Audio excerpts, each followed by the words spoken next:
the Germans came into Hungary, I knew immediately there's problems going to be for the Jewish community. The Jewish community in Hungary refused to believe. It didn't take very long. When I mentioned to my relatives that I'm going to go back to my parents, they were petrified because of the fact that they felt they are responsible for me and something will happen to them if I leave. So I escaped from my family and started marching on my own. By that time, I knew the direction of the border. And as I approached the soccer field in Kasha, I met another boy who was, as a matter of fact, 2 years younger than I even. And I asked him whether he wants to go back to Slovakia as well. He said, why not?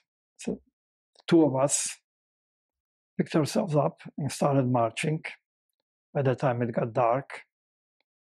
And we said, if you go this direction, I knew where the train was going, and we will eventually arrive in a village on the Slovak border, which is exactly what happened.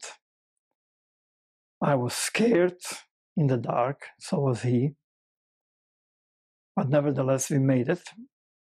We knocked on a farmer's door. It was about 2 o'clock in the morning by that time. The farmer didn't say anything, opened up the door, took us in, washed our shoes, put us to bed.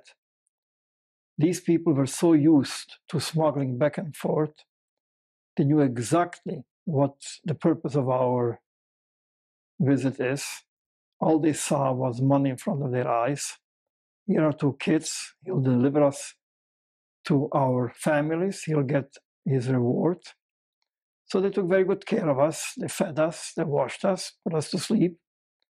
And a few hours later, put us on a wagon with straw on it, hitched his horses, and took us to the train station. We got onto the train, 2 children. We were clean by that time, scared because we had no documents again with us. He was on the train as well, but not together with us, obviously.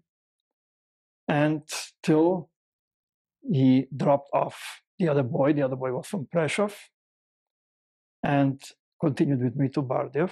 And I walked into my parents' house. I was sure my mother will faint because here she sees me walking in. And of course, the farmer was behind me, just behind me. Didn't take long. I mean, they realized what the situation is. They paid him off. He went back. And I was happy to be home again. Always feeling that I'm protected by my parents. Nothing can happen to my parents. Everybody else, yes, but not to them. We arrived in Birkenau, the doors of the trains opened up, screaming of raus, raus, raus. First time I saw prisoners in striped uniforms who were the Häftlinge, so they called the Häftlinge,